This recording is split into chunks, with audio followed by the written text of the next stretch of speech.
Hi, Sagittarius. Welcome to Pandora Astrology's monthly horoscope for February of 2020. For you this month, there will be a general motion of planets out of your second house and into your third and fourth. So some themes to do with communication, also some themes to do with home and family. One of the main things that's happening is that Juno and Mercury will both be retrograde. And that's going to bring some confusion, but also I think it's going to lead us to some clarity, particularly about our relationships. And Julia wants to let you know what Juno is all about and why it matters. Hey, Julia. All right. Well, Juno is an asteroid. A lot of people haven't heard about her before, but she's an important one, especially in terms of relationships, because she represents what your long-term relationship needs are. Whereas Venus, by contrast, shows us sort of how we fall in love. It can kind of represent more of the beginning of a relationship, as well as how we express our affection throughout. So Venus is going to be entering your fifth house on February 7th, and she really loves to be in this house because it's the house of love affairs and fun and amusement, all those things that give us pleasure. So it's a great transit for dating, and if you're attached, then you could be enjoying some more fun times out with your sweetheart, like going to a casino, a bar, a club, or seeing a show. Now, Juno is going retrograde this month, and whenever a planet goes retrograde, it's a time for reviewing the themes that planet represents. So as she's going retrograde in your 11th house of friends and hopes, wishes, and dreams, you might be reviewing whether your partnership helps support you in your friendships with other people, or whether time with your partner has kind of taken away some much needed time with your buddies. You may also be reviewing what your future long-term goals are for a satisfying partnership too, and whether your partner is supporting those long-term goals, like the goals that we have kind of 10 years down the line, 15 years down the line. Now, both of these planets, that's Juno and Venus, are going to oppose each other on February 25th. So there could be some tension between how your partner helps you fulfill your future goals and long-term dreams, and whether they give you an outlet to express yourself, your fun, and your creative side, which is ruled by the fifth house. Now, I also want to talk about Mars this month, the planet of action and activity, and he begins in your first house of self at the beginning of the month. So you may have kind of a fighting spirit as the month begins, where you won't really suffer any fools. And you can be really good at standing up for yourself during this time and asserting yourself more, but just be careful of overdoing it and just kind of picking fights that aren't really worth fighting. Then Mars is going to enter your second house of possessions and values on February 16th. So that means you might be more driven to gain more money, either from your work or in a business that maybe you're running. And you also might be called to fight for your values at some point during this transit as well. I know, Jamie, that you've got some stuff that you'd like to tell us about the moons, even in the context of relationship, because this month is Valentine's Day month. It is, yes. And there's going to be a full moon in Leo, falling opposite the sun in Aquarius, as full moons always do. And so the dynamic of a full moon anyway, any full moon, is going to have to do with relationship. It's going to make us feel like we're engaging in a kind of a tug of war and like emotions are high. But this particular one falls at trine and sextile to that Juno that you were talking about. And it also occupies the third and ninth houses, which are houses that have a lot to do with communication.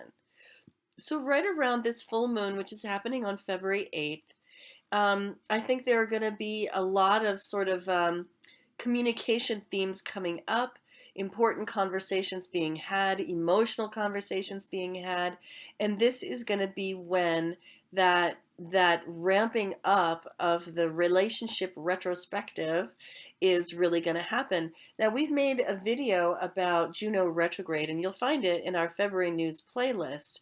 I might actually put a copy of it in the 2020 news playlist too, because Juno's going to go on being retrograde for a couple of months. It's not going to be done in February.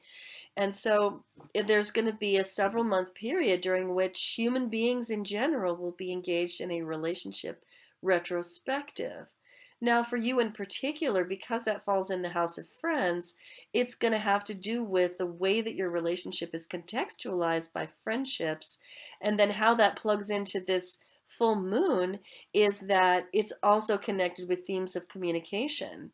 And are you saying everything you need to say? Are you being heard? Who's got the bigger voice in the relationship? How can it be equalized, made more balanced, more fair, more harmonious?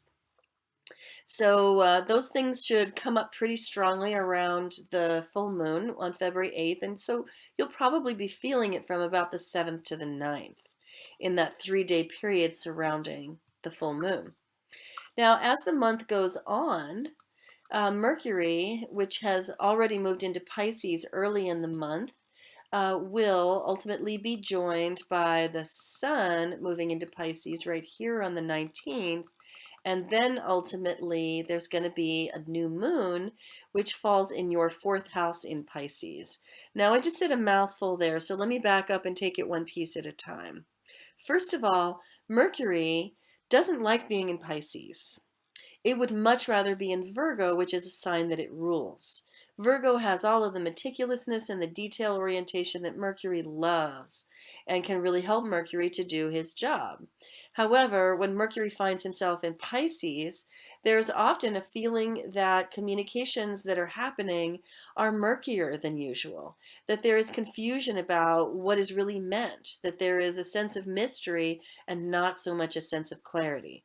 Now, when you add to that Mercury going retrograde, then you've got tons of confusion and really a need to clear the air in a very big way.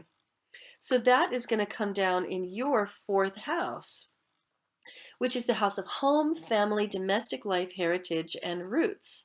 Now, you're a Sagittarius riser. So it's, I think, the rare Sagittarius riser who really puts down roots easily and stays in one place. But if you are the sort of person who has a lot of planets there in your fourth house, you might well be that rare Sagittarius rising homebody, a person who likes to be cosmopolitan, who likes to travel, but really feels very rooted at home, in which case this particular Mercury retrograde should be quite meaningful for you. And it is more important than ever to bring compassion and an open heart to communications and to think into them less and feel into them more. The new moon that's happening on February 23rd, right here, is going to only bring more emotions to those communications, which may be happening in your home life or amongst family members. So, yeah, it could get kind of delicate here and there. Now, I want to give you some good news, if this is not coming down as good news. And that is that Jupiter and Neptune are forming a really great aspect this month, which is really just the beginning of a dance they'll be doing all year. Here is Jupiter falling in your second house. And I have to tell you, if you, the viewer, are a Sagittarius riser and not a Sagittarius sun, then you really need to sit up in your chair because Jupiter is in your second house all year. And Jupiter brings luck and abundance wherever it goes and opportunity. And the second house is the house of money. So chances are very good, I would say 100%, that you are either already in a money luck period or will be having one this year. Um, and this transit that Jupiter and Neptune are having together is only going to help. So it places Jupiter there in your second house of money, bringing abundance and hope and opportunity and positivity and the confidence to ask for more at work and stuff like that, which is all great. But then Neptune, also occupying your fourth house, says that this confidence is rooted in your relationship with family. It's rooted in your deep self. It's rooted in your heritage, and the more that you plug into that, and the positive belief systems that are a part of that, the more benefited you are this year. You should check out our video in the 2020 news playlist about Jupiter sextile Neptune to get more of a feel of what I'm talking about. If you wanted a reading this month, I would say a family soul group reading is the way to go because of all these planets landing in the fourth house and the strong ties to family, to home, to heritage, to deep self that are going on. um, that suggests to me that a family soul group reading is the one because it's such a flexible reading and such an in-depth one because you can ask about your family of origin and ask like why were my parents that way and why was my home like that and my childhood, and how did it make me who I am now? And what can I do about that now? Those are great questions to ask in a family soul group reading. But you can also look at what I like to call your not family of origin, but your family of issue, the family that springs forth from you, your children, your spouse, and really look at all of the immediate family members that you live with today. It's a great reading and this would be a great time for it. So I think that's all we have for you today, Sagittarius. I hope you enjoyed it. We certainly had fun making it for you. You can find more stuff like this on our horoscopes page at pandoraastrology.com/horoscopes. And you will always find our horoscopes gathered together in monthly playlists here on our YouTube channel, Pandora Astrology. And until next month, we'll see you around the cosmos. Bye.